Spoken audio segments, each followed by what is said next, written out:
பிதாவே குமாரனாக இயேசு என்ற நாமத்தினால் இடத்தில் வருகிறோம். ஆண்டவரே, இந்த நாள்ல இந்த வேத வசனத்தை ஆசீர்வதித்து ஆண்டவரே எங்களோடு பேசும்படியாய் நாங்கள் ஜெபிக்கிறோம். உங்களுடைய வார்த்தையினால நாங்கள் பிழைப்போம். இந்த வார்த்தையை எங்களுக்கு கொடுங்க. வார்த்தையை கேட்கிறவர்களாக மாத்திரமல்ல, அதன்படி செய்கிறவர்களாகவும் எங்களை மாற்றுங்க. ஆண்டவரே அப்பா, அந்த ஆவியானவர் எங்களை அந்த வார்த்தையை புரிந்து கொள்ள எங்களுக்கு உதவி செய்யும்படியாய் ஜெபிக்கிறோம். ஆண்டவரே, இந்த வார்த்தைக்கு விரோதமாய் எழும்பி இருக்கிற எல்லா சக்திகளை இயேசுவின் நாமத்தினால கடிந்து கொள்ளுகிறோம். அதை பாதாளத்துல கட்டுகிறோம். கர்த்தாவே, நீர் கிரியை செய்யும். இயேசுவின் நாமத்தில் பிதாவே, ஆமென். அல்லேலூயா. பரிசுத்தத்தை குறித்து நம்ம பார்த்துட்டு இருக்கிறோம்.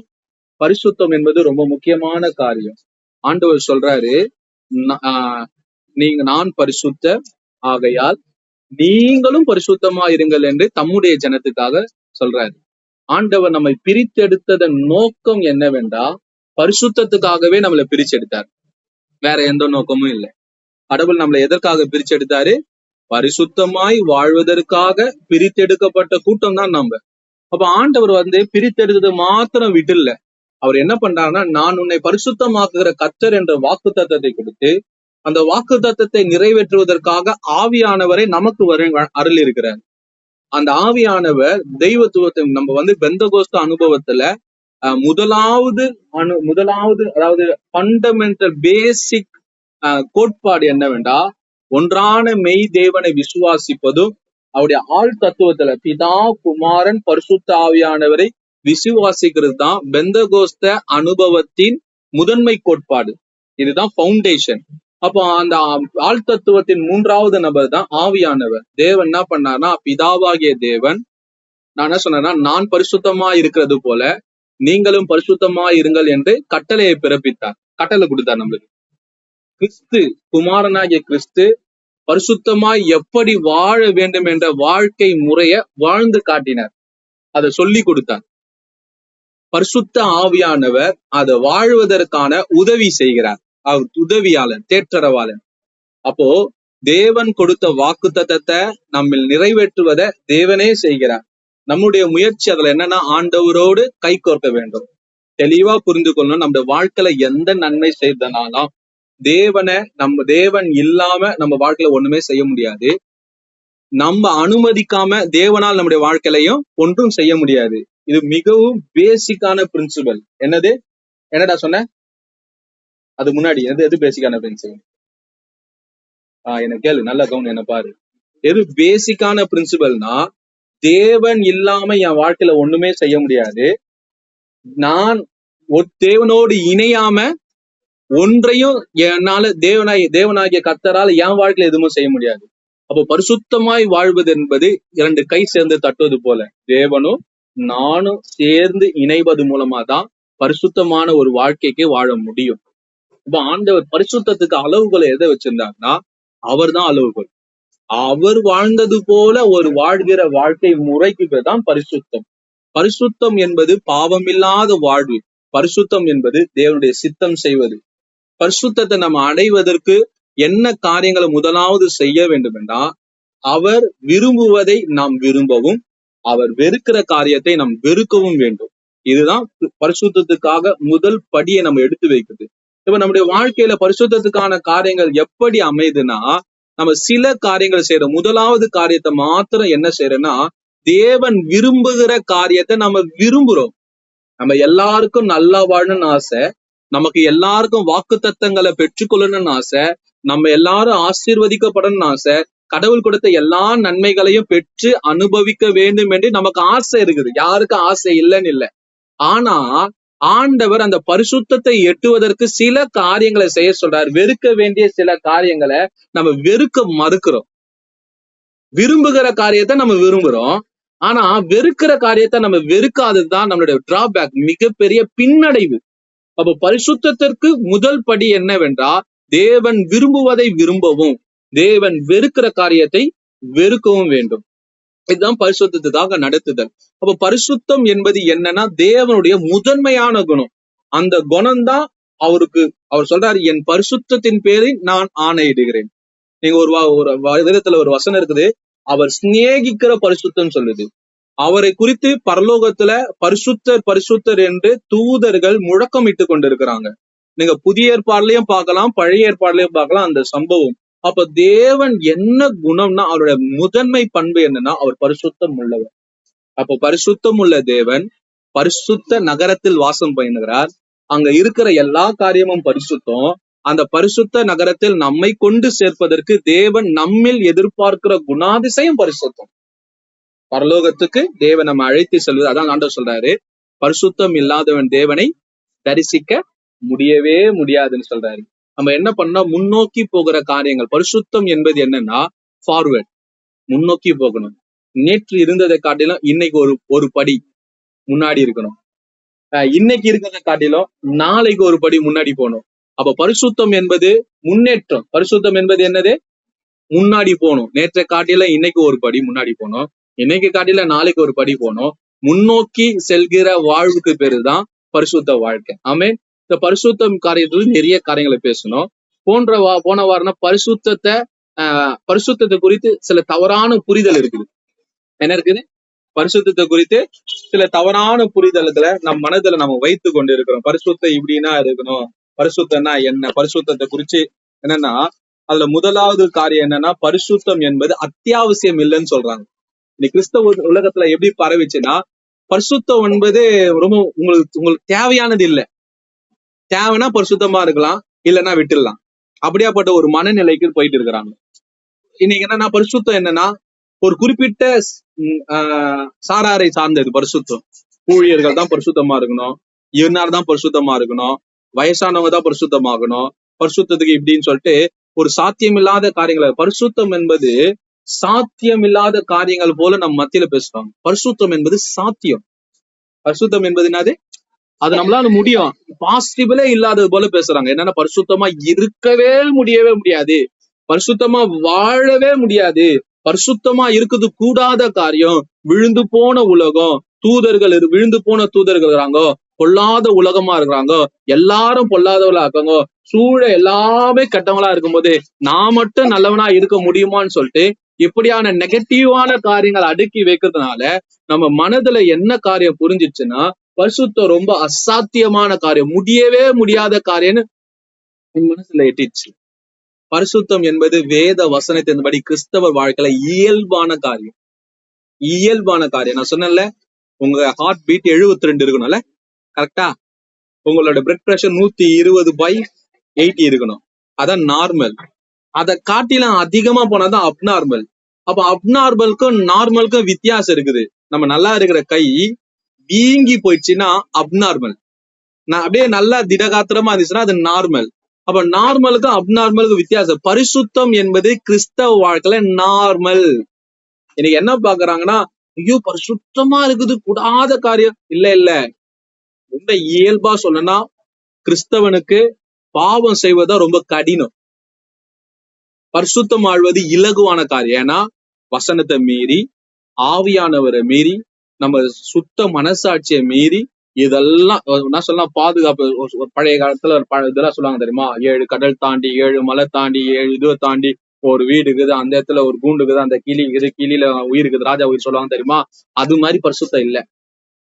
அப்படி என்னன்னா, அந்த பாதுகாக்கப்பட்ட இடத்துல பரிசுத்தம் என்பது என்னன்னா, ஆவியானவருக்கு வேலியாகிற வேத வசனம் வேலியா இருக்குது. அதுக்கப்புறம் என் மனசாட்சி எனக்கு ஒரு பாதுகாப்பாகுது. இந்த பாதுகாப்பு அரணுக்குள்ள நான் இருக்கிறேன். இதெல்லாம் மீறி போய் பாவம் செய்தான் கடினம். பரிசுத்தமாய் வாழ்வது கிறிஸ்தவ வாழ்க்கையில இயல்பு, பாவம் செய்வது கடினம். பாவம் செய்வது, இப்ப என்ன ஒரு மனப்பான்மை மக்கள் மனதுல வந்துச்சுன்னா, பாவம் செய்வது ஈஸி, பரிசுத்தமா வாழ்வது கஷ்டம். அது பொய். இயேசு வாழ்ந்தாரா? இயேசு சோதிக்கப்பட்டாரா? இயேசு கிறிஸ்து வாழ்ந்தாரா? இயேசு கிறிஸ்து பிசாசை ஜெயிச்சாரா? இயேசு கிறிஸ்து பாவத்தை ஜெயிச்சாரா? இயேசு கிறிஸ்து உலகத்தை ஜெயித்தாரா? இல்ல இயேசு கிறிஸ்து கசப்பு, வெறுப்பு, இல்லெல்லாம் கோபம், இதெல்லாம் ஜெயிச்சாரா? அவர் சொன்னா, நான் ஜெயிச்சேன்னா நீ ஏன் ஜெயிப்புன்னு சொல்லிக்கிறேன். அப்ப அவர் வாழ்ந்த ஒரு வாழ்க்கைய நாம வாழ முடியும். என்ன முடியும்? அதை நீங்க நம்பலன்னா அது சாத்தானுடைய தந்திரம். அடுத்த காரியம் என்ன, பரிசுத்தம் என்பது கட்டாயம் இல்லைன்னு சொல்றாங்க. பரிசுத்தம் ரொம்ப கட்டாயம் எல்லாம் இல்லைங்க. பரிசுத்தமா வாழ்தலாம் அவசியம் எல்லாம் இல்ல, எப்படி வேணா வாழலாம். கிருபையின் காலம் என்ன சொல்றாங்க, நம்மளாம் வாழலாம், கடவுள் பார்த்துப்பார். பரிசுத்தத்தில் கிருபை கொடுக்கப்பட்டதே பரிசுத்த வாழ்வுதான். கிருபை என்பது பாவம் செய்வதற்கு லைசன்ஸ் இல்ல. கிருபை என்பது பரிசுத்தமா வாழ்வதற்கான பவர். நல்லா நான் சொல்றது புரிஞ்சுங்க. கிருபை என்பது பாவம் செய்வதற்கான லைசன்ஸ் இல்ல. கிருபை என்பது பரிசுத்தமாய் வாழ்வதற்கான பவர். அந்த கிருபையை தேவன் நம்ம கொடுத்து நம்மளை பிரித்து எடுத்துக்கிறார். அப்ப பரிசுத்தம் என்பது கிறிஸ்தவ வாழ்க்கையில கட்டாயம். என்னது? கட்டாயமா பண்ணணும். பரிசுத்தம் என்பது கட்டாயம். கிறிஸ்தவர்கள் பரிசுத்தமா இல்லை என்றால் அது கிறிஸ்தவர்கள் அல்ல. அப்ப எப்படி பரிசுத்தம்னா, பரிசுத்தத்துக்கு அளவுகோலே இல்ல, ஆண்டவர் தான் அளவுகோல். அவரை போல மாறணும். புரிஞ்சுதா? அப்ப மூணாவது காரியம், பரிசுத்தம் அசாதாரணமா காரியம். அத ரொம்ப மலையை தூக்குற மாதிரி காட்டாங்க. என்ன சொல்றாங்க? மலையை தூக்குற மாதிரி காட்டாங்க. பரிசுத்தத்தை என்ன சொல்லிட்டாங்க? மலையை தூக்குற மாதிரி காட்டாங்க. மலையை தூக்குறது இல்ல. ஆண்டவர் சொன்னா நீ சொன்னாலே மலை போயிடுன்றாரு. நம்ம வாழ்க்கையில என்ன சொன்னாங்கன்னா, மலைய போகணும், அதை தூக்கணும், ஏறுக்கணும் அப்படின்னு சொல்லி வச்சுட்டாங்க. ஆண்டவர் சொன்னார், விசுவாசம் உள்ளவனாய் இந்த மலையை பார்த்து பெயர்ந்து கடல்ல சொன்னா, கடல்ல பரிசுத்தம் என்பது அப்படி. பரிசுத்தம் என்பது நம்ம வாழ்க்கையில அசாதாரண காரியம். மலையை பெயர்க்கத்தக்க விசுவாசம். விசுவாசத்துக்கு பேரு பரிசுத்த விசுவாசம். அப்படி சாதாரண நம்ம வாழ்க்கையில இயல்பு வாழ்க்கை. எத்தனை பேர் மூச்சு விடுறீங்க? மூச்சு விட்டுதுன்னா உயிரோட இருக்கிறீங்க.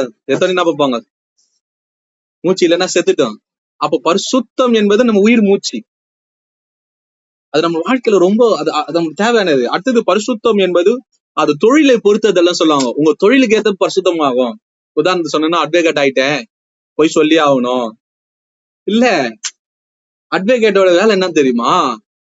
பொய்ய கண்டுபிடிக்கிறது தான். நீதிக்கு வாதாடி நீதியை நியாயப்படுத்தி அதை தண்டனை வாங்கி கொடுக்குதும் ஒருத்தன். அது பொய்யாய் ஒருத்தன் குற்றச்சாட்டப்படுவானா அவனுக்காக வாதாடி அவனை விடுதலை செய்யற வேலையும். ஒருவன் தப்பு செஞ்சுட்டு அதுல இருந்து எஸ்கேப் ஆயிட்டானா நியாயப்படி விடுதலையாகி அவனை தண்டனை வாங்கி கொடுக்குறது அட்வொகேட் வேலை. அப்ப அட்வொகேட் வேலை என்பது பொய் சொல்லுறது இல்ல. அட்வொகேட் வேலை என்பது உண்மையை பேசுறது. அட்வொகேட் வேலை என்னது? நான் சொல்லுது விளங்குதா? இன்னைக்கு என்ன காரியம் ஆயிடுச்சுன்னா, அட்வொகேட்னால பொய்யர். அப்ப நம்மளோட மனநிலையிலே மாற்றம் வேணும். உண்மையான நீதிபதி நீதிக்கு நிக்கிறவரு. உண்மையான வழக்கறிஞர் என்னன்னா, வழக்கின் உண்மைத்தன்மையை எடுத்துரைப்பவர். ஒரு குற்றவாளி, ஒரு மனிதர் பொய்யா குற்றச்சாட்டப்பட்டார்னா அதுல இருக்கிற எல்லா காரியங்கள் தரவுகள் எல்லாம் எடுத்து கொடுத்து அவர் பொய்யா குற்றச்சாட்டப்பட்டார்னு நிரூபிக்கிற வேலை செய்யணும். அப்போ உண்மையான வழக்கறிஞர் வேலை என்னன்னா உண்மை பேசுறது. ஆனா இனி உலகம் என்ன சொல்லிச்சு? அட்வொகேட்னா பொய் பேசுறாரு. அப்போ நம்மளோட வாழ்க்கையில எந்த தொழில வேணா செய்யலாம், உண்மையா இருக்கலாம். அப்ப உண்மைக்கு மாறா ஒரு தொழில் இருக்குதா? அது செய்யவும் முடியாது. புரியுதுங்களா? இப்ப நீ டாக்டரா இருக்கலாம், இன்ஜினியரா இருக்கலாம், அட்வொகேட்டா இருக்கலாம், பில்டிங் கட்டலாம், என்ன வேணா செய்யலாம். நீ செய்யற வேலையில சத்தியத்தின்படி நடக்கணும்னா அது உண்மை. என் தொழில பரிசுத்தம் பாதிக்கவே முடியாது. ஆண்டவரு நீங்க பாத்தீங்கன்னா பரிசுத்தத்தை ஆண்டவருடைய எந்த ஒரு இம்மி அளவு கூட ஏசப்பா மீறவே இல்லை.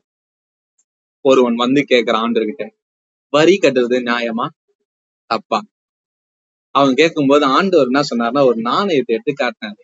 இது யாரு? ராயனுடையத ராயனுக்கு கொடு, தேவனுடையது தேவனுக்கு கொடு. ஆண்டவர் வரி கொடுக்க கூடாதுன்னு சொன்னாரா? அந்த காலத்துல அவ நீதி வரி கொடுப்பதுனா வரி செலுத்த சொன்னாரு, வரியை ஏய்க்க சொல்ல. பேதுரு கிட்ட சொல்றாரு, போ வெள்ளி பணம் போ, ஒரு தூண்டில் போடு, மீன் மாட்டோம், மீன் வாயில ஒரு வெள்ளி பணம் இருக்கும், உனக்கு எனக்கு வரியை கட்டு. ஆண்டவர் அரசாங்க சட்டத்தை மீறுகிறவர்ல, ஆண்டவர் அரசாங்க சட்டத்தை மதிக்கிறார். அப்ப எந்த விதத்தில நம்ம பரிசுத்தத்தை கெட முடியாது. கரெக்டா? நாங்க ரொம்ப மோஸ்டான காரியம் என்னன்னா, இந்த உலக நீதி பொய் சொல்றவங்க தான் அட்வொகேட். ஆனா அதுவே தப்பு, நம்ம புரிதலே தவறு. உண்மைக்காக நிற்கிறவங்க. ஆமென், அல்லேலூயா. அப்ப பரிசுத்தம் என்பது சுவாபத்தை பொறுத்தது. சில பேர் சொன்னாங்க, நான் பிறவிலே ரொம்ப கோபமான ஆளு, நான் பிறவிலே ரொம்ப கடினமான இருதயம் உள்ளவன், நான் பிறவிலே ஒரு மாதிரி. அப்படி இல்ல. என் பிறவி குணத்தை மறுபடியும் பிறந்த நான் இயேசுவின் குணத்தை பெஸ்டார். முன்னாடியே நீ பிறந்தேன்னா பழைய மனுஷன் செத்துட்டான்ல, நான் இனி அவன் இல்லைல்ல, பழைய பாவி அழிஞ்சிட்டான்ல, பழைய குணம் அழிஞ்சிச்சுல, பழைய மனுஷனா மனுஷியா நீ இப்போ வாழ்வேன்னா நீ மறுபடியும் பிறந்த அனுபவம் பொய்யாவதுல. ஞானஸ்தானம் என்பது 2 விதமான சர்டிபிகேட் தராங்க, death certificate and birth certificate. என்னது? ஞானஸ்தான நாள் எல்லாரும் ஞாபகம் வச்சுக்கல, ஒரு நாள். அது உன் பிறந்த நாள், உன் செத்த நாள், உன் பழைய மனிதன் செத்த நாள், உன் புது மனிதன் பிறந்த நாள். அதை நீ கொண்டாடணும். அப்ப பழைய சுவாபம் இல்லையே, நான் கோபிக்கிறவன் இல்ல, நான் பெருமை புச்சவன் இல்ல, நான் கடின இருது, இதெல்லாம் போயிடுச்சு. அப்ப பரிசுத்தம் என்பது என்னுடைய சுவாபத்தை பொறுத்தது அல்ல. அப்படி சுவாபம் இருந்துச்சா வசனம் படி நான் மாத்திக்கினேன். என்ன புரிஞ்சுதா? எத்தனை பேருக்கு விளங்குது? ஆமேன். அப்போது பரிசுத்தம் சூழலை இன்னைக்கு 6வது பாயிண்ட் பார்க்க போறோம். பரிசுத்தம் என்பது சூழலை பொறுத்து மாறும். என்ன சொல்லுவாங்க? சுச்சுவேஷனுக்கு ஏற மாறும். என்ன பண்ணுது, அந்த சுச்சுவேஷன்ல என்ன நிறுத்திட்டாங்க, அதனால நான் போய் சொல்லிட்டேன். என்னது? என்ன சொல்லுவாங்க? அந்த சுச்சுவேஷன்ல நின்னுட்டேனே, அந்த கட்டாயத்துக்குள்ள என்ன ஆக்கிட்டாங்களே, ஐயோ என்ன பண்ணியா அந்த நிர்பந்தத்துல வந்துட்டாங்களே, அதனால நான் பண்ணிட்டேன். அதுல நான் கூட தான் சொல்றேன், ஒரு விஷ பாட்டில் வாங்கி வச்சுக்கினு ஐயோ குச்சியா அவனை வாயில ஊத்துனா என்ன பண்ணுவேன்? என் பாஸ்டர் கிஸ்டரா போய மூஞ்சிலே துப்பிடுங்க. நீ வேணா குச்சிட்டு சாவு, ஏயா என்ன சாவு சொல்ற, நான் வாழணும். அப்போ சூழல் உன் மரணத்தை நிர்ணயிக்கல, சூழல் உன்னை தவறான, அப்ப சூழல் உன் பரிசுத்தத்தை மட்டும் எப்படி பாதிக்கும்? அப்ப சூழல் பரிசுத்தத்தை பாதிக்கும்னு சொன்னாங்கன்னா அது தப்பு. என்னது? பரிசுத்தம் இருக்கும் சூழல் பரிசுத்தத்தை அது என்ன பண்ணுனா அது மேற்கொள்ளும். பரிசுத்தத்தை நீங்க பாத்தீங்கன்னா எளிய உதாரணங்கள் சொல்ல முடியும். யோசப்பு வாழ்ந்த சூழல ஜெயிச்சாரு. யோசப்பு குறிச்சு அப்படியே யோசனை. யோசப்பு வாழ்க்கையில 2 காரியத்தை, பாவத்தையும் ஜெயிச்சாரு, கசப்பையும் ஜெயிச்சாரு. சொல்லுங்க. யோசப்பு பாவத்தையும் ஜெயிச்சாரு, கசப்பையும் ஜெயிச்சாரு, 2த்தையும் ஜெயிச்சாரு யோசப்பு. யோசப்பு ஒரு வகை. அதே மாதிரிதான் கிறிஸ்தவ வாழ்க்கையில என்பது என்னன்னா, பாவத்தையும் ஜெயிக்கணும், கசப்பையும் ஜெயிக்கணும். 10 சகோதரரை யோசப்பு, நான் சொன்னேன்ல, நான் வெள்ளிக்கிழமை உங்க மத்தியில பேசியிருந்தேன், ஞாபகதா? எத்தனை பேர் ஞாபகம் இருக்குது? ஒருத்தர் சோறு எத்துன்னு வரான், ஆசையா எத்துன்னு வரான், அண்ணன் தம்பிகளுக்கு வாகார். அவங்க சொல்றாங்க அவங்க அப்பா சொன்ன இடத்துல அண்ணன் இல்ல, ஏன்னா அண்ணனுங்க 10 பேரும் யோசப்போட எதிரி. அப்ப என்ன பண்ணா, அவன் அண்ணன் இல்லாத இடத்துல போகணும்னு சொல்லி போயிடணும். அவங்க அண்ணனை தேடி சுத்துறான், சாப்பாடு கொடுக்கணும். அப்பா சொல்லிட்டாரு, அண்ணன் மேல ஆசை, 10 அண்ணன்களே நேசிக்கிறான். அப்ப ஒருத்தன் கேட்கறான், விசாரிக்கும் போது உங்க அண்ணனுங்க தோத்தானுக்கு போவேன்னு சொல்லி அங்க போனா இவங்க பிளான் பண்றாங்க, இவன் சாப்பாடு கூடிய எடுத்து இவன் கொண்டு வந்த சாப்பாடை சாப்பிடுறாங்க. ஒருத்தன் போய் குழியில போட்டு சாவடிக்கலான்னு பிளான் பண்றாங்க. அவ்வளவு கொடுமையான உள்ள நல்லதை செய்யறவனை குழியில போட்டாங்க. ஆசைப்பட்டு அவங்கள நேசிக்கிறவனை பகைக்கிறாங்க. அவங்க நல்லா இருக்கணும்னு நினைச்சவனை அசிங்கப்படுத்திட்டு அவமானப்படுத்திட்டாங்க. நீங்க பாத்தீங்கன்னா யோசப்புக்கு நடந்த கொடுமை ரொம்ப மோசமான கொடுமை. இவங்க பசியா இருக்கணும்னு சாப்பாடு தந்தானா, பசிட்டு ஆத்துறதுக்கு அவனுக்கு சோறு கொடுக்கல. இவங்க மேல அன்போடு இருந்தானா அவனை வெறுத்தாங்க. இவங்க மேல அக்கறையோட இருந்தானா அவனை நிர்மாணப்படுத்தி குழியில போட்டு அவனை எல்லாம் அவ்வளவு மோசமான, அவங்களை நேசிச்ச, அதாவது குதிகாலை எட்டி உதைச்சு அவனை அவன் வாழ்க்கையே நாசம் பண்ணிட்டாங்க. அவங்க அண்ணன் செஞ்ச கொடுமையினால யோசேப்பு 13 வருஷம் மிகப்பெரிய வேதனைக்குள்ளா போனார். எத்தனை வருஷம்? அப்போ ஜெயில கிட்டத்தட்ட 10 வருஷம், ஜெயில இருந்தார். எத்தனை வருஷம்? அப்போ 10 வருஷம் 365 நாள் ஒரு வருஷத்துக்கு இருந்துச்சுன்னா 10 வருஷத்துக்கு 3650 நாள். கரெக்டா? அந்த 3650 நாள்ல எத்தனை வருஷம் லீப் வருதெல்லாம் கணக்கெல்லாம் தெரியல, சும்மா தோராயமா சொல்றேன். அப்ப அந்த நாள்ல அவன் ஒவ்வொரு நாளும் அவன் சிறைச்சாலை இருக்கும்போது யாரை நினைச்சிருப்பான்? இந்த சிறைச்சாலை அனுபவத்துக்கு காரணமே எங்க அண்ணனுங்க தான். இந்த சிறையில என் வாழ்க்கையை நாசம் பண்ணதுக்கு காரணம் என் அண்ணனுங்க தான். நான் நல்லது செஞ்சேன், என்னை படுபாவிங்க இது மாதிரி பண்ணிட்டாங்க நினைச்சிருந்தாங்களே, திடீர்னு அரசவைக்கு போயிட்டான், அவன் கையில மாட்டினானே, அவன் என்ன பண்ணிருக்கணும்? அடுத்த நிமிஷமே யோசிப்பு நினைச்சா அவங்க தலை அவங்க உடம்புல இருந்திருக்காரு. அவங்க எவ்வளவு கொடூரமா அவங்கள அழிக்க முடியுமோ அழிச்சிருப்பான். ஆனா யோசிப்பு அவங்களுக்கு ஆகாரம் கொடுத்தான், அவங்க பிள்ளைகளை பார்த்தான், அவன் மிருகஜீவங்களை பார்த்தான். அவங்க வாழ்நாள் எல்லாம் வசனம் நீங்க பாத்தீங்கன்னா யோசிப்பு 80 வருடம் அரசாட்சி. எத்தனை வருஷம்? நீங்க பாத்தீங்கன்னா எகிப்துல இருந்து அவங்க 12 சகோதரர்கள். எத்தனை பேர் சகோதரர்கள்?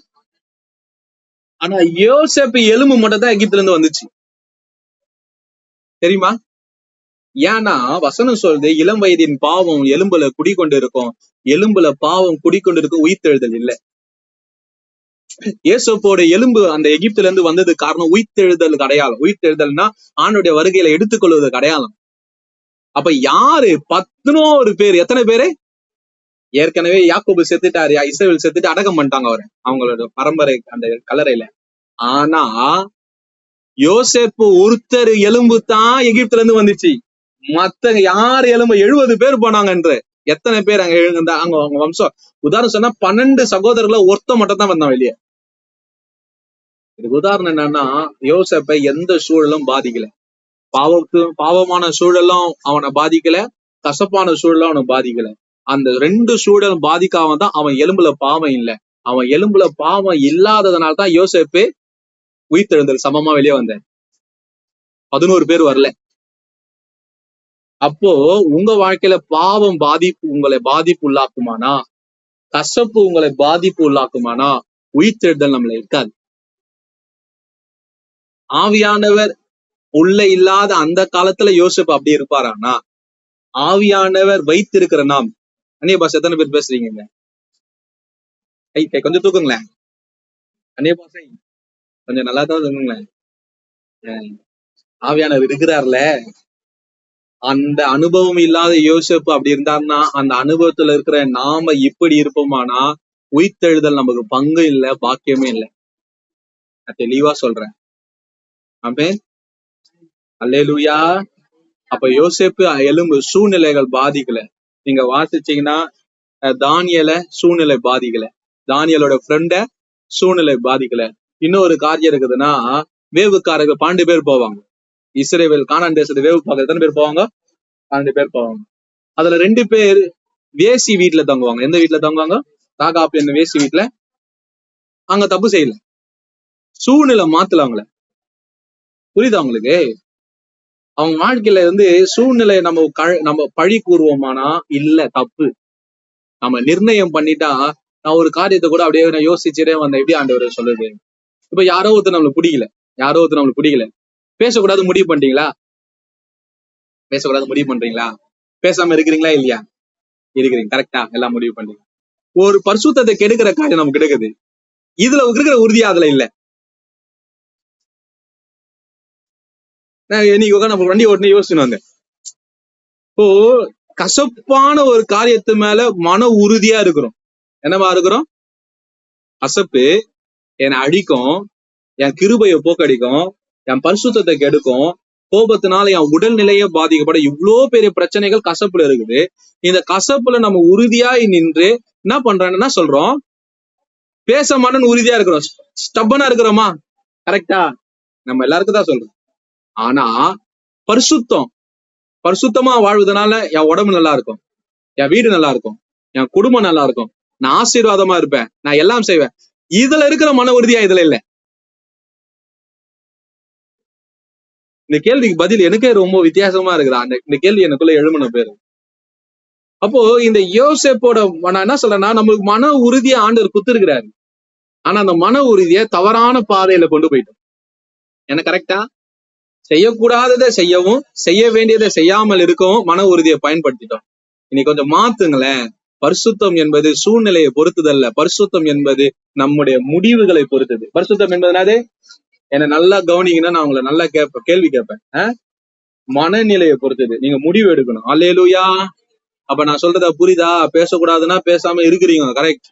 அந்ததே அப்படியே உள்டாவை மாத்துங்க. உங்களுக்கு மன உறுதி ஆண்டு அந்த மன உறுதியை உங்க பரிசுத்தத்துல நீங்க காட்டலன்னா, அந்த பரலோகத்தின் தேவன் நம்மள கணக்கு கேட்பேன்.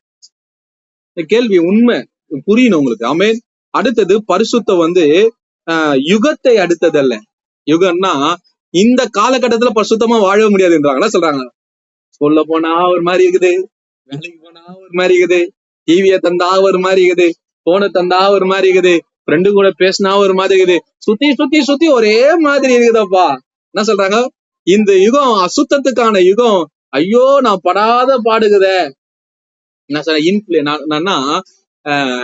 அயோடின் தானே, யாரு கெமிஸ்ட்ரி, அயோடின் போட்டா தண்ணி ப்ளூவா மாறுமா?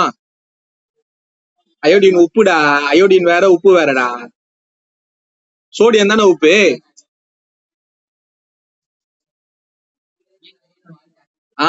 அயோடின் நீங்க நல்லா படிக்கணும், உங்களுக்கு தெரிய மாட்டுது. சரி, உப்பு அயோடின் உங்களை பத்தி தெரியல, சரி உப்பை பத்தியே சொல்றேன் உங்களுக்கு.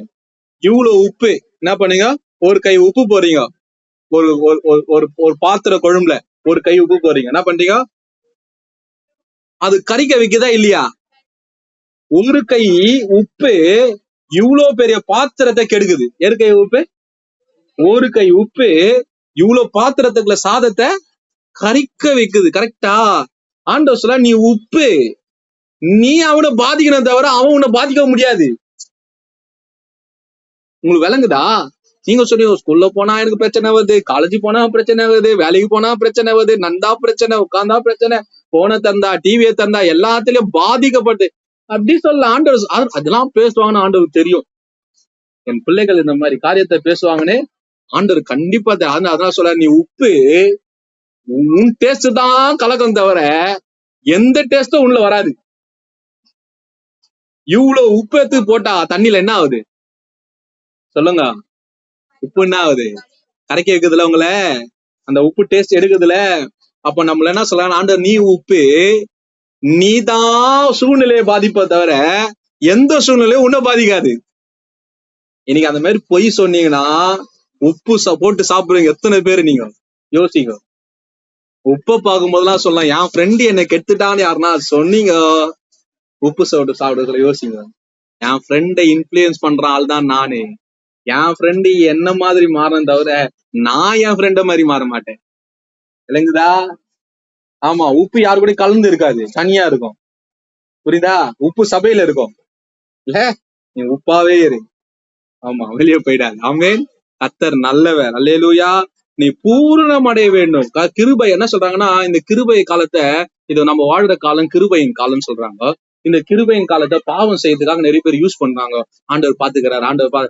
கிருபை என்பது பாவம் செய்யறதுக்கு லைசன்ஸ் இல்ல. நல்லா புரிஞ்சுக்கோங்க. கிருபை என்பது பரிசுத்தமாய் வாழ்வதற்கான பவர்.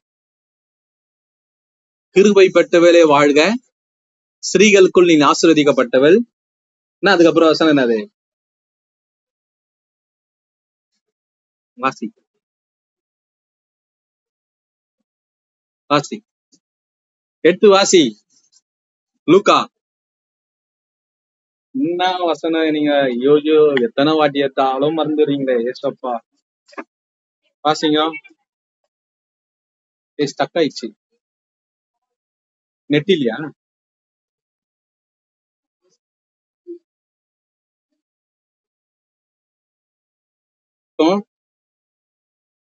கிருபை பெற்றவளே.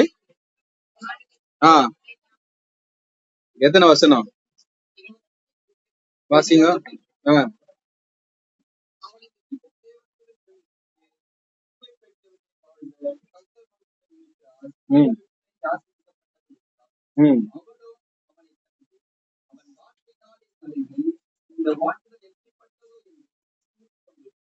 உம்மிடத்திலிருந்து பிறப்பது பரிசுத்தம் உள்ளதுன்னு ஒரு வசனம். அது எத்தனை?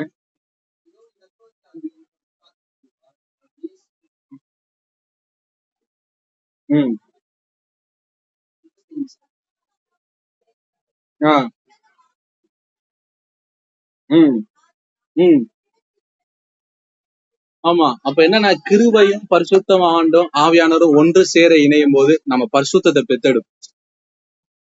நேச்சுரல் லைஃப் நம்ம வாழ்க்கையில ஆவியானவருடைய இணைந்து வாழ்கிற வாழ்க்கை பரிசுத்தத்துல நம்ம நேச்சுரல். ஆமென்.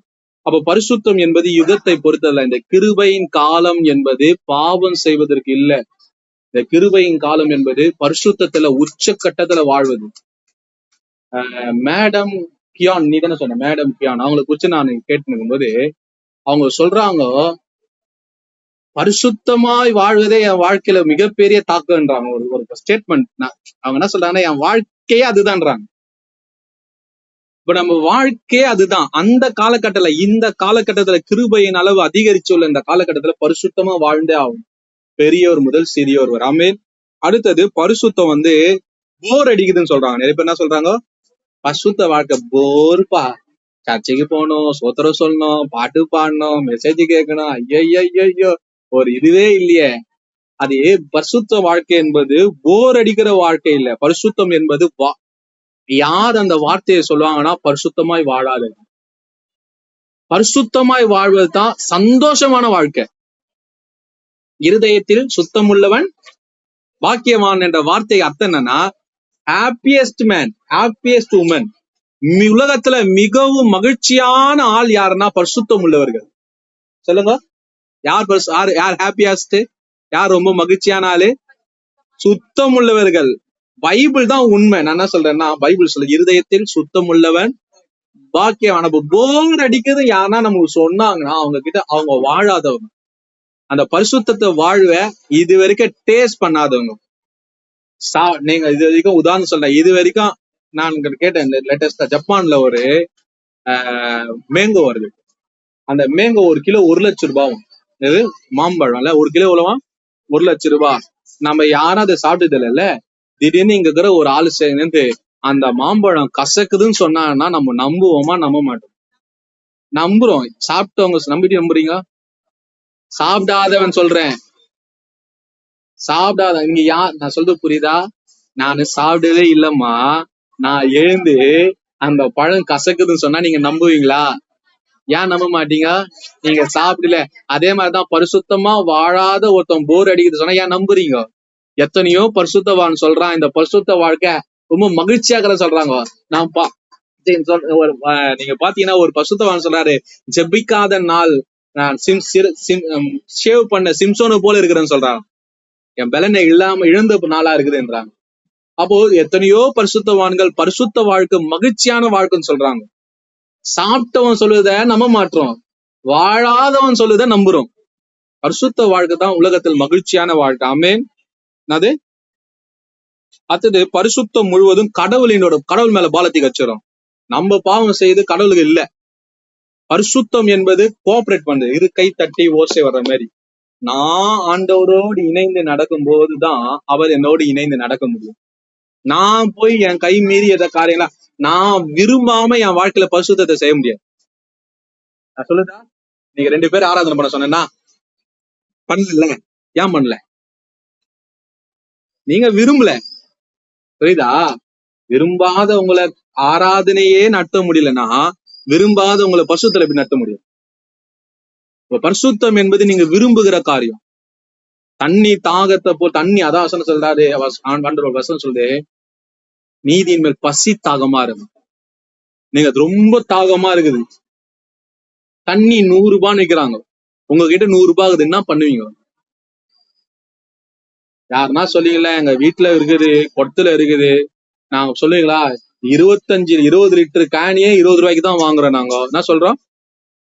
எங்க வீட்டாண்ட பார்த்தா 20 லிட்டர் கேனே 20 ரூபாய்க்கு விற்கிறாங்க. ஏயா நீ 1 லிட்டர் தண்ணிய போயிட்டு 100 ரூபான்னு சொல்ற, யாராவது கேட்பீங்களா? ஏன் கேட்க மாட்டீங்க? விட்டா செத்துருவோம், தாகம். கரெக்டா? அப்ப தாகம் 100 ரூபாய்க்கு நம்ம அததான் சொல்றாரு, நீதியின் மேல நீங்க தாகமா இருங்க. எதை மேல? நீங்க அத தாகமா பசியா இருந்தீங்கன்னா, பசி காது அடிக்குது. என்னது பசி? காது அடிக்குது, போயினே இருக்கிறீங்க. சாப்பிட்டீங்களா? சாப்பிட மாட்டீங்களா? சாப்பிடுவல. கையில 500 ரூபாய் இருக்குது, உங்க அம்மா சொல்றாங்க, என்ன சொல்றாங்க, அம்மா 500 ரூபாய் செலவுக்கு வச்சுக்கோ, துணி அடிப்பியா, சோறு சாப்பிடுவியா?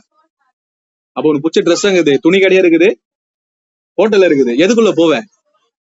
அப்போ உனக்கு துணி பத்து தெரியல, ஏன்? அப்ப பசி இல்ல. அப்பதான் ஆண்டவர் சொல்றாரு, அந்த நீதியின் மேல, அந்த பரிசுத்தத்தின் மேல உனக்கு பசியும் தாகமா இருந்தா பாவத்துல நீ போக மாட்டேன். கடல் திறந்து வச்சு வா வான்னு கூப்பிட்டாலும் போக முடியாது. ஏன்னா எனக்கு வேற மேல எனக்கு ஆசை இருக்குது, என் தாகம் என்னோட போக்கஸ் மாறிச்சு. அப்போ போக்கஸ பரிசுத்தத்து மேல மாத்துங்க. என்னத்த மாத்துங்க? போக்கஸ பரிசுத்தத்து மேல மாத்தலன்னா தான் தப்பு செய்வோம். அல்லேலூயா. அடுத்தது பரிசுத்தம் ரொம்ப பாரம் இல்ல. பரிசுத்தமா வாழ்ந்தவனா ஐயோ பல்ல கடிக்கிற கல்ல. பரிசுத்தமா வாழ்வது ஜாலியா என்ஜாய் பண்ணுறது, பாரமானது இல்ல. பரிசுத்தம் என்பது மகிழ்ச்சியான ஒரு வாழ்வியல் முறை. அப்போ பரிசுத்தமா வாழ வேண்டும் என்ற இந்த பரிசுத்தமாக்கு எதிராக இருக்கிற இந்த காரியங்கள்லாம் உங்க வாழ்க்கையில இருந்து அகற்றிடுங்க. என்ன பண்ணுங்க? இதெல்லாம் இல்ல. பரிசுத்தம் அசாதாரணமான காரியம் இல்ல.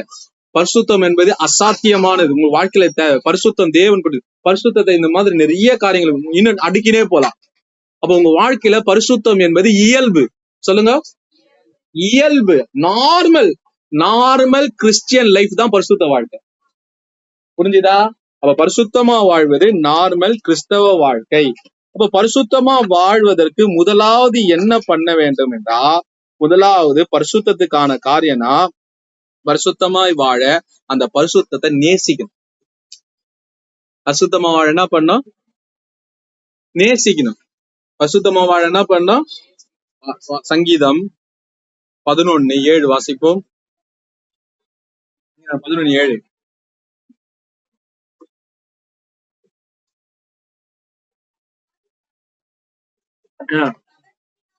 மைக்ல வாசி.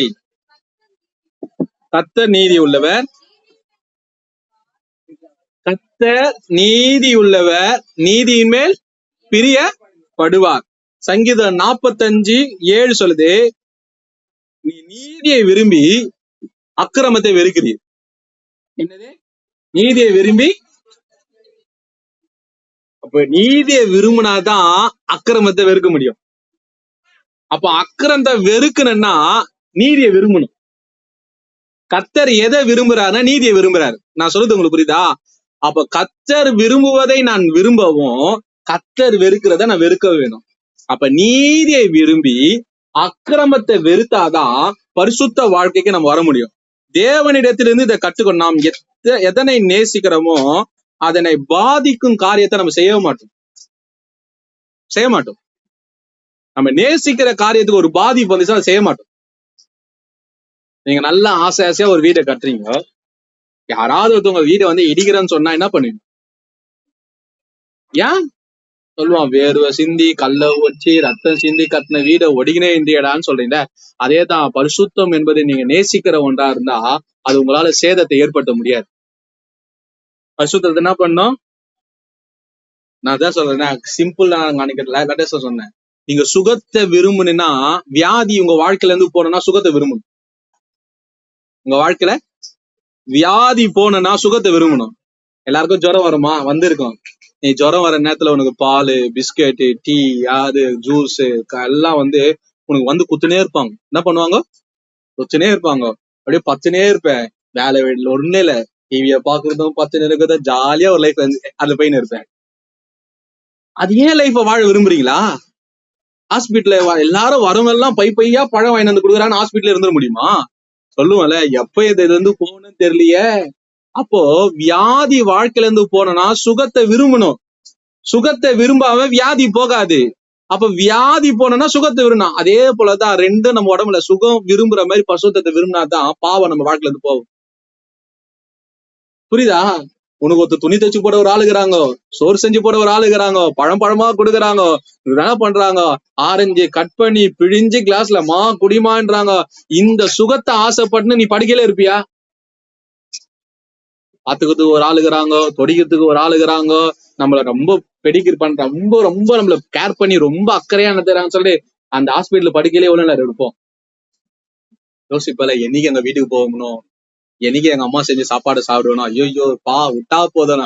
அன்னைக்கு அந்த தவிப்பு இருக்குதுல, அந்த தவிப்பு தான் பாவத்துல இருக்கும்போது வரணும். அப்பதான் நம்ம பரிசுத்தத்துல எகிரி குச்சி ஓட முடியும், இல்லைன்னா வர முடியாது. அப்ப பாவத்தை வெறுத்து பரிசுத்தத்தை நேசிக்கணும். இப்ப வியாதி போல பாவம் என்பது ஒரு கேன்சர் போல. அது ரொம்ப நாள் ட்ரீட் பண்ணாம வச்சிருந்தா நம்ம வாழ்க்கையை அழிச்சிடும், குடும்பத்தை அழிச்சிடும், சுகத்தை அழிச்சிடும், ஆசீர்வாதம் அழிச்சிடும், உங்களுக்கு சகல நன்மைகளை அழிச்சிடும். கேன்சர் பேஷண்ட் இருக்கிறாங்க பாத்தீங்களா? அவங்க காசு எல்லாம் கரியாக்குற வரைக்கும் அது போவாது. எல்லாத்தையும் டாக்டர் வாங்கிட்ட பிறகு சொல்லுவாரு, முடியலங்க, 10 லட்சம் 20 லட்சம் சாப்பிட்டு சொல்லுவாங்க. என்ன சொல்ல டாக்டர்? கை மீறிச்சுங்க. அதே மாதிரிதான் பாவம். நீ ட்ரீட்மெண்ட் பண்ணாத வரைக்கும், உன் வாழ்க்கையில அது முழுமையா கியூர் பண்ணாத வரைக்கும் உடைய எல்லா நன்மையும் அது சாப்பிட்டு. அப்ப எவ்வளவு சீக்கிரம் கியூர் பண்ண? நான் சொல்றேன், கேன்சரை டாக்டர் கியூர் பண்ணுவேன்னு அது எப்படி தெரியல, சர்டிபிகேட் எனக்கு தெரியல. ஆனா ஆண்டவர் சொல்ல, நான் பாவத்தை கியூர் பண்றேன், எல்லா பாவத்தையும் மன்னிச்சு உன் வாழ்க்கையில நீக்கி சுத்திகரிச்சு உன்னை பழைய நிலைமைக்கு நான் கொண்டு வர ஆண்டவர் தயாராகிறேன்னு சொல்றாரு. ஆண்டவர் சொல்றாரு, இந்த பாவத்தை ட்ரீட் பண்ற வேலையை ஆண்டவர் தீவிரமா செய்யறாரு. சொல்றது புரியுதா? அப்ப நீங்க அதை வாஞ்சிக்கும் பொழுதுதான் பரிசுத்தம் உங்க வாழ்க்கை விடும். இப்ப பரிசுத்தத்தின் மேல நம்ம ரொம்ப அக்கறை எடுக்கணும்னா நம்முடைய மன்னிப்போட வேல்யூ தெரியணும். என்ன தெரியணும்? நம்ம போற ஆண்டவர்கிட்ட சாரி ஏசப்பான்னு சொல்லிட்டு வந்துடுறோம், ஆண்டவரும் போன்னு சொல்லி அனுப்பிச்சிடுறாரு. அதுக்கு பின்னாடி இருக்கிற ஒரு வேல்யூ தெரியலன்னா நம்ம திரும்ப திரும்ப அதை செய்வோம். நான் ஏற்கனவே உங்ககிட்ட சொல்றேன், நீங்க எனக்கு ஒரு 5000 ரூபாய் வெள்ளை சட்டை எடுத்து கொடுக்குறீங்க, என்னது வெள்ளை சட்டை எடுத்து கொடுங்க. உங்க கண்ணெதிர்க்கே எங்க 2 பசங்க கிட்ட குத்து அவங்க நல்லா விளையாடி மிர்ச்சி நாசமாகறாங்க. உங்களுக்கு என்ன தோணும்? என்ன சொன்னது? இந்த ஆள் போடுவாருன்னு ஆசாசியா நான் கூட போடாம ஒரு ட்ரெஸ் எடுத்து கொடுத்தா உங்க பிள்ளைங்க கூட குத்து இவ்வளோ நாசம் பண்றாரு, உங்களுக்கு வருமா வராதா? காசோட அருமை அவருக்கு தெரியல, ஓசினால அவர் ரொம்ப பண்றாரு, மனசு தோணும்ல. அதே மாதிரிதான் பரிசுத்தோட வேல்யூ நம்மளுக்கு தெரியல. நம்ம கிட்ட கொடுத்ததுனால பாவ மன்னிப்பாக்கி அந்த காரியம் நமக்கு கொடுத்ததுனால அது வந்து ஃப்ரீ நம்மளுக்கு. ஆனா அவரு ஃப்ரீயா கொடுக்கல, அவரு தான் உயிரை குத்து வாங்கினாரு.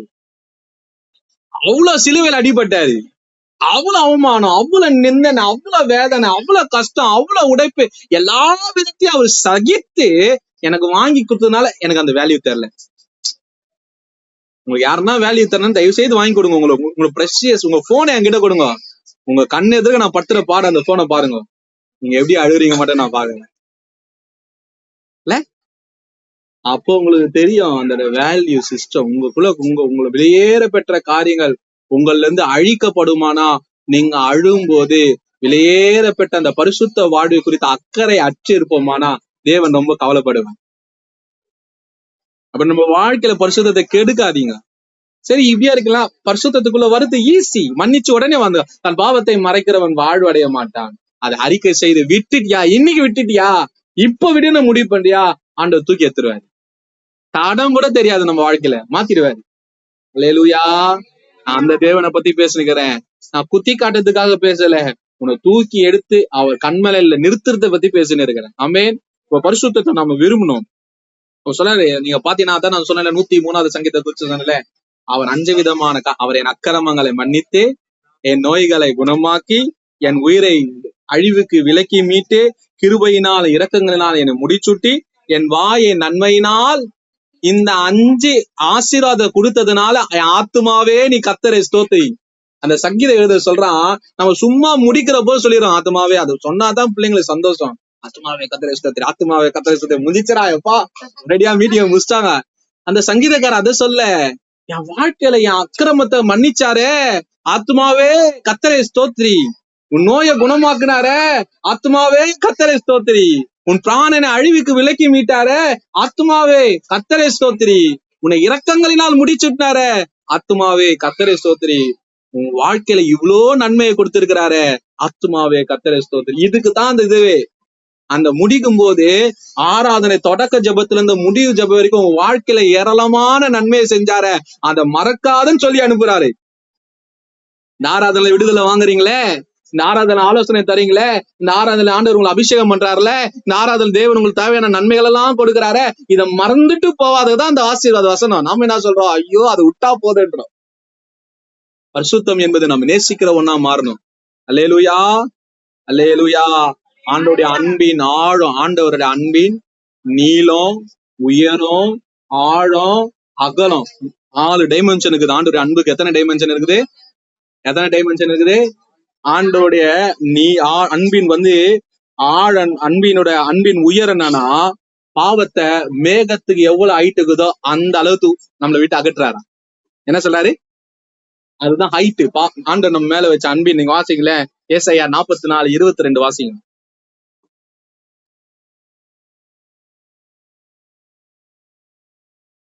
ஏசாயா 44:22. எல்லாம் நான் கேள்வி கேட்பேன், நீங்க எல்லாம் இதை எழுதி கொடுக்கணும் அடுத்த வாரம்.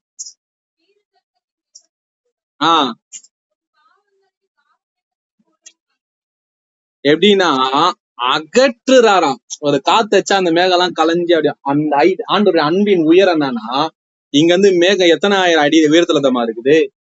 எத்தனை ஆயிரம் அடி உயரத்துல இருக்குது? பிளைட் போற தூரம் 10,000 மீட்டர் இருக்குமா? அவ்வளவு அடியா, அவ்வளவு உயரம்.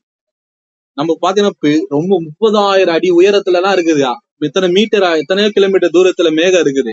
ஆண்டவர் சொல்றாரு, ஆண்டவர் உன்னை என் அன்பை பாக்குறேன்னா நீ மேகத்தை பாரு, அந்த அளவுக்கு நான் உயரம், அந்த அளவுக்கு என் அன்பின் உயரம் அவ்வளவு பெருசு.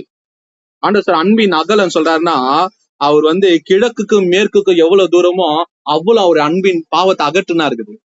ஃபர்ஸ்ட் அக்கிரமத்தை மேகத்தை போல, கார் மேகத்தை போல, அதுதான் அவரோட அன்பின் உயரம்.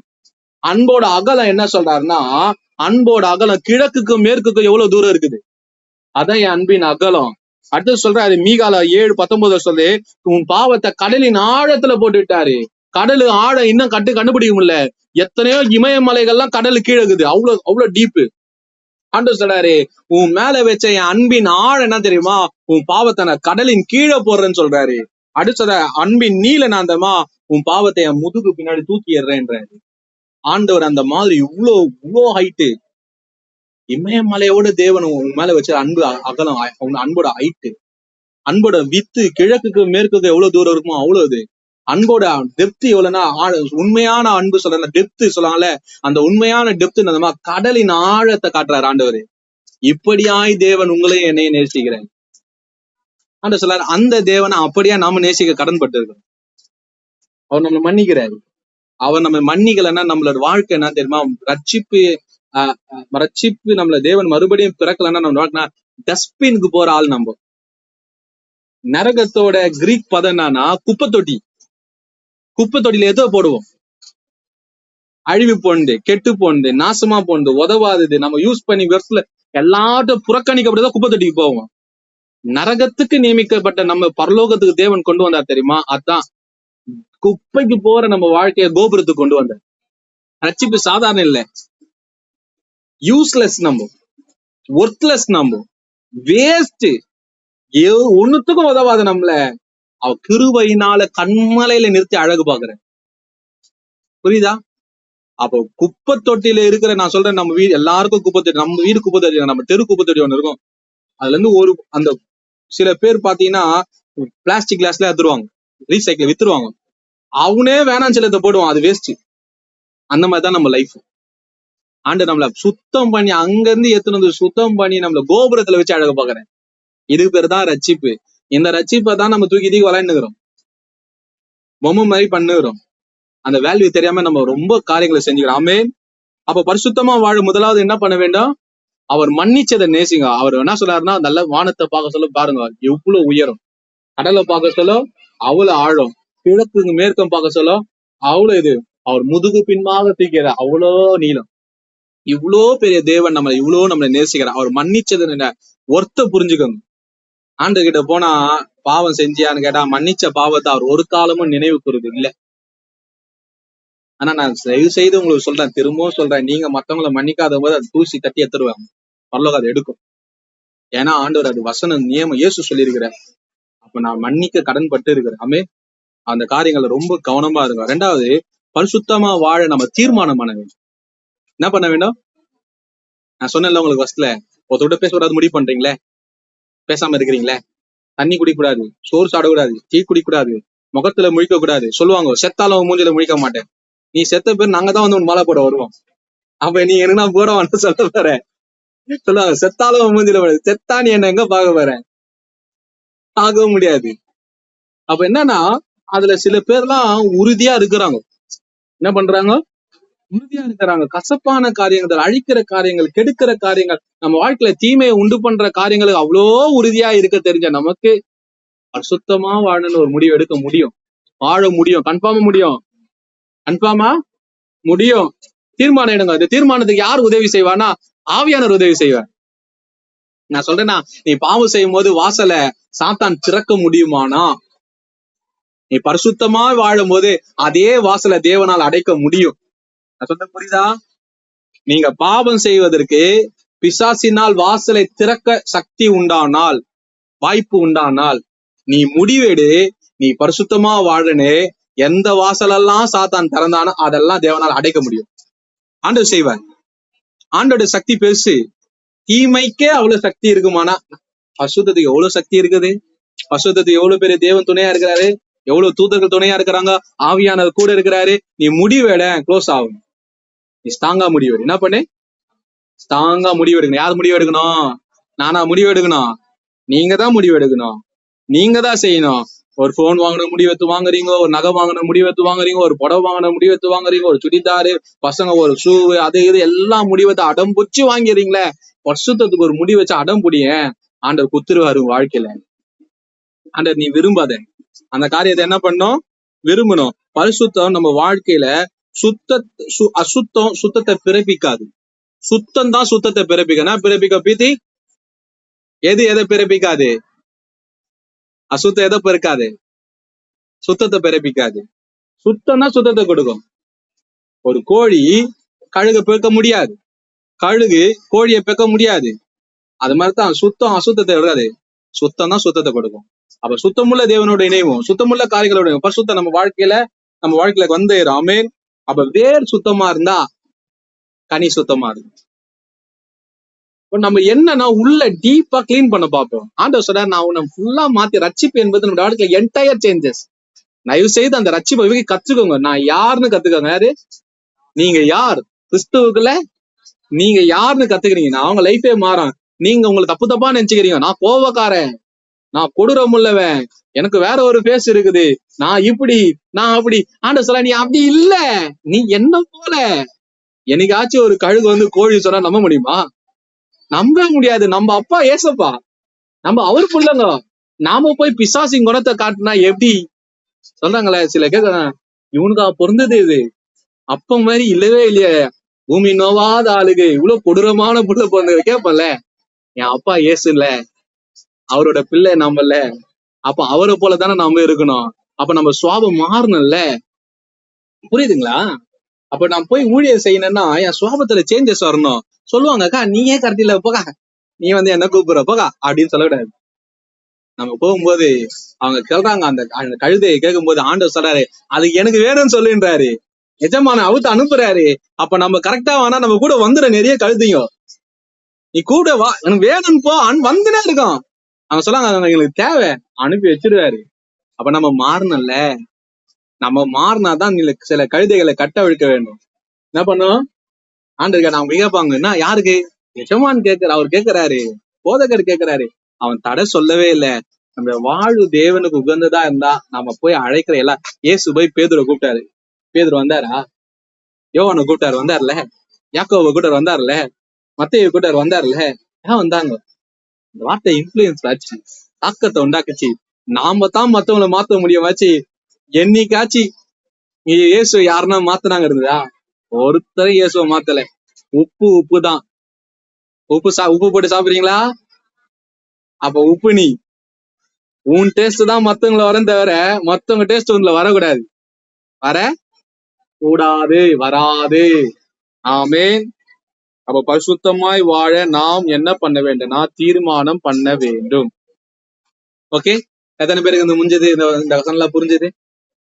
பரிசுத்தமா வாழுது யாருக்கு இடத்துல இருக்குது? நீங்க எப்ப முடிவு பண்ண போறீங்க? இன்னைக்கே நான் பண்றேன்னா இதுதான். இந்த பாருங்க, நிறைய பேர் சொல்றேன், உங்களுக்கு உணங்க சொல்றேன், இதுதான் நிறைய பேர் பிரச்சனை.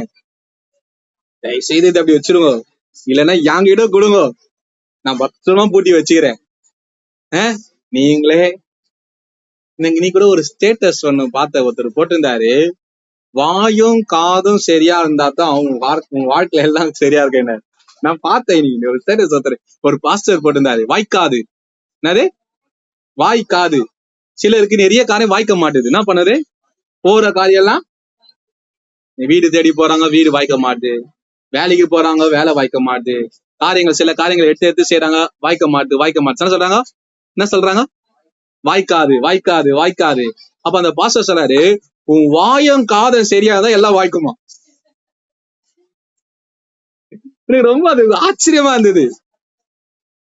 உன் கேட்கறதும் நீ பேசுறதுதான் சரியா இருந்தா உனக்கு எல்லாம் வாய்க்கும். வாய்க்காது ஏன் சொல்லுங்க, வாய்க்கவே மாட்டியா எனக்கு? அதனாலதான் சார், இரவும் பகலும் வேதத்தில் தியானமா இருக்கிற மனுஷன் அவன் செய்வதெல்லாம். அப்போ உன் கண் வேத வசனத்தை பார்க்கணும், உன் காது வேத வசனத்தை, உன் வாய் வேத வசனத்தை பேசணும். மூணுமே செஞ்சுதான் உனக்கு எல்லாம் வாய்க்கும். இது மூணுமே தப்பா இருந்துச்சுன்னா எதுவும் வாய்க்காது.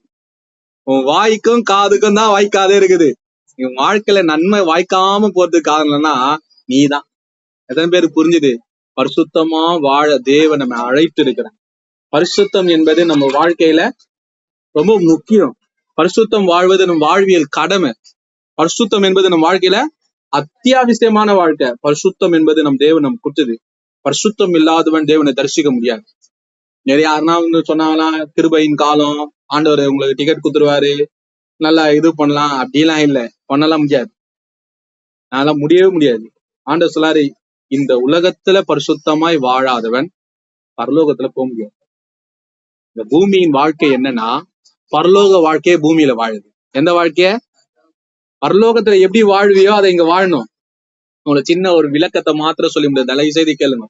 நிறைய பேர் இந்த நிலாக்கெல்லாம் போவாங்கல்ல, விண்வெளி ஆய்வகத்துக்கு போவாங்க. நிறைய பேர் போவாங்க. அங்க போறதுக்கு முன்னாடி அந்த ட்ரைனிங் எங்க தான் எடுப்பாங்க? பூமியில எடுப்பாங்க. அங்க கிராவிட்டி இருக்காது, பறப்பாங்க. என்ன பண்ணுவாங்க? பறப்பாங்க.